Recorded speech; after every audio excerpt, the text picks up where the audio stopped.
এখন আমরা যেটা শিখবো সেটা হচ্ছে এই প্রোগ্রামটা কিভাবে আমরা একটা পিএলসিতে ডাউনলোড করব, দেন ওখান থেকে আমরা আবার কিভাবে আপলোড করব সেটা শিখব।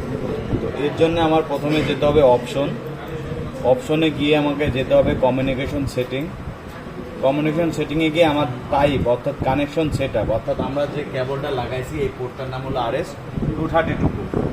এই পোর্টটা হলো RS-232 পোর্ট। আমরা দেখবো যে এখানে RS-232 আছে কিনা। দেন আমরা কম পোর্টে এসে যেটা করব যে নর্মালি আমাদের এইটা থাকে, তো এইটা হলো বাই ডিফল্ট। তো আমাদের পোর্ট এইটা হবে না, আমাদের পোর্ট হবে USB সিরিয়াল, কারণ আমার এই মাথাটা হলো USB। তাহলে আমরা এটা পাবো কি USB পোর্ট, অর্থাৎ এখানে গেলে আমরা এইটা বাদে এইটা দেবো সবসময়, বা এখানে 4 হতে পারে 3, 5 যাই হোক, ওটা হবে USB। দেওয়ার পর ওকে। এখন আমাদের এখানে দুইটা অপশন আছে, একটা হলো প্রোগ্রাম রাইট টু PLC, এটা বোঝায় যে আমার পিসি থেকে প্রোগ্রামটা PLC-কে দেওয়া। আর একটা আছে রিড ফ্রম PLC, যেটা PLC থেকে নেওয়া। তো আমরা প্রথমে PLC-কে দিব, দেন আমরা নিব। তো আমরা রাইট টু PLC করব, রাইট টু PLC দিলাম। এখানে দেখবো যে পিসি থেকে PLC থেকে অ্যারো চিহ্ন, ওকে দিলাম। PLC আমাদের রানে আছে, এই জন্য এটা আসছে, আমরা ইয়েস দেব। আমাদের প্রোগ্রাম চলে গেছে। এখন প্রোগ্রাম যাওয়ার পর আমরা এটা অনলাইন মোডে চেক করব।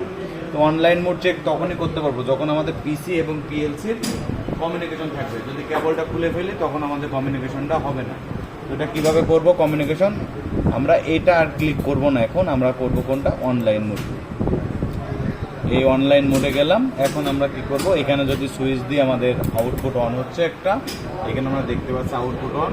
যদি সুইচ দিই আউটপুট অফ হয়, আমাদের এই আউটপুটটা অন হবে। ওকে, আবার যদি দিই তাহলে আবার আমাদের এটা অন, তারপর এটা অন হচ্ছে। যাই হোক, এভাবে আমাদের এটা ডাউনলোড করলাম। এখন আমি যেটা করব সেটা হলো আপলোড, অর্থাৎ মনে করেন যে আমার এখানে কোনো প্রোগ্রাম নাই আর ওর ভিতরে কি প্রোগ্রাম আছে এটা আমি জানতে চাই, তাহলে আমাকে করতে হবে কি, এগুলা সেটিংয়ের দরকার নাই, আমাদের জাস্ট সরাসরি যাইতে হবে। বা যদি প্রথম থেকে আমরা আপলোড করি সেক্ষেত্রে আমরা এখানে দেখবো সব সেট আছে কিনা, কমিউনিকেশন সেটিং এটা দেখবো, অর্থাৎ RS-232 কমফোর্ট 4, ওকে। এখন আমরা এটা ক্লিক করব।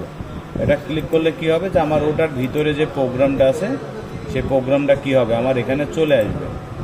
অর্থাৎ এই যে আমার এই প্রোগ্রামটা ওটার ভিতরে ছিল সেটা চলে আসছে।